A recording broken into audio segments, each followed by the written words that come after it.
कहानी उन आम घरों की है जहां खाने वाले तो कई, लेकिन कमाने वाला एक मर्द ही होता है। बावजूद इसके उससे उम्मीदें कम नहीं होती।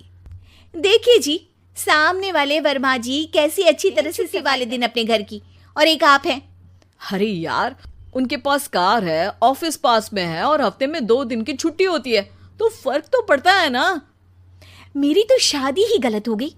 अरे कोई मस्त लड़का मिलता, कमाता भी, घुमाता भी, घर के कामों में भी मदद करता, लेकिन नहीं जी, हमारे वाले को तो कमाने से फुर्सत ही नहीं, और कमाई भी ऐसी कि कोई जरूरत पूरी ही नहीं हो रही है। सुनील बेचारा शीना को देखकर सोचता है कि शीना सही कह रही है।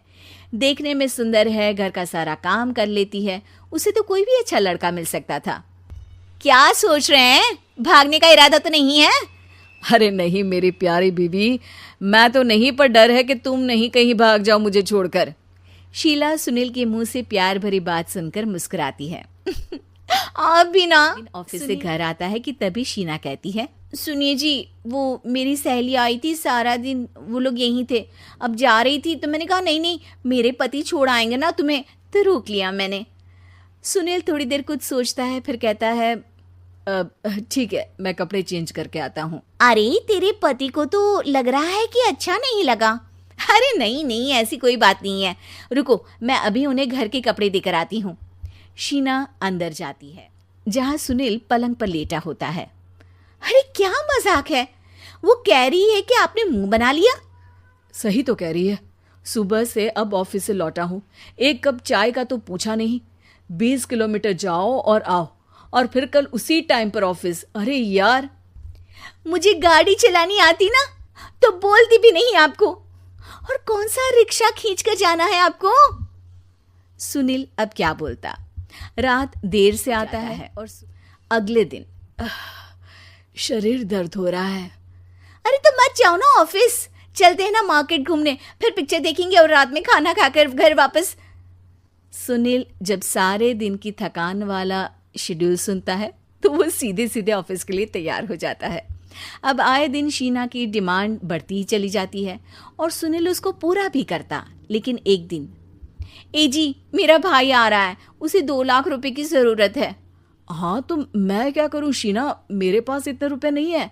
हाँ हाँ पता है नहीं है, लेकिन किसी से लेकर तो दे सकते हो ना।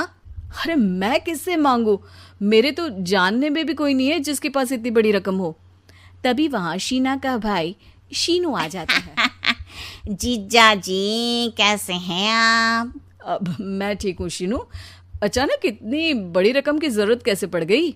अरे जीजा जी, वो बिजनेस शुरू किया ना, तो उसके लिए पैसे की जरूरत है, काफी हो चुका है, थोड़ा पैसा बचता है तो मैंने सोचा आपसे ले लूं।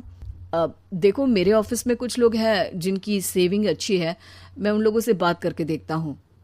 सुनील ऑफिस से किसी से पैसे लेकर शीना को दे देता है।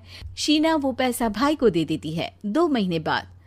अरे यार शीना, वो ऑफिस वाला आदमी अपने पैसे मांग रहा है, कैसे दूं? अपने भाई से बोलो ना पैसे दे दे। अरे हाँ हाँ दे देगा, कहाँ भागा जा रहा है, आप उनको बोल दो कि दे देंगे।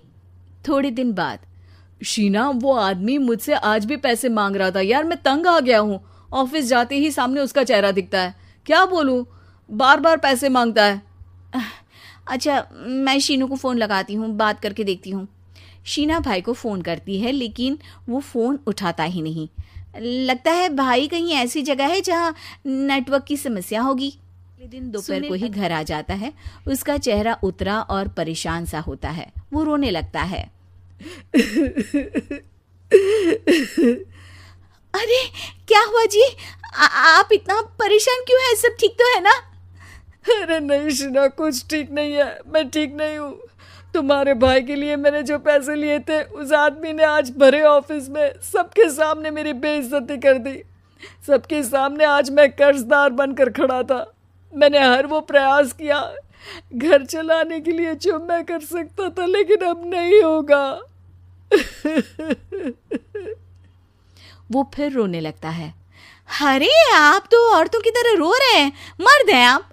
क्यों, आदमी के सीने में दिल नहीं होता, या फिर वो इंसान नहीं मशीन होता है? अरे शीना, तुम समझती क्यों नहीं? मैं भी शारीरिक और मानसिक रूप से थकता हूँ, मैं भी आराम करना चाहता हूँ, सुकून चाहता हूँ। मैं अब कुछ नहीं कर सकता। कुछ नहीं। वो बैठ जाता है। शीना पति को हैरान परेशान देखकर चुप हो जाती है। अगले दिन, सुनिए, ये लीजिए 2 लाख रुपये, उस आदमी को दे दीजिए और बोल दीजिए कि आज के बाद किसी को पैसे के लिए बेइज्जत ना करे। सुनील पैसे देखकर राहत की सांस लेता है। अरे शीना, तुमने तो मेरा बहुत बड़ा काम कर दिया। अब मैं शान से ऑफिस जा सकता हूँ। लेकिन ये पैसे आए कहाँ से? ये पैसे मैंने अपने गहनों को गिरवी रख कर लिया है। तुम ठीक रहो, निश्चिंत रहो, मैं बस यही चाहती हूँ। मुझे माफ़ करना, पर अब मैं समझ चुकी हूँ कि मर्द को भी दर्द होता है।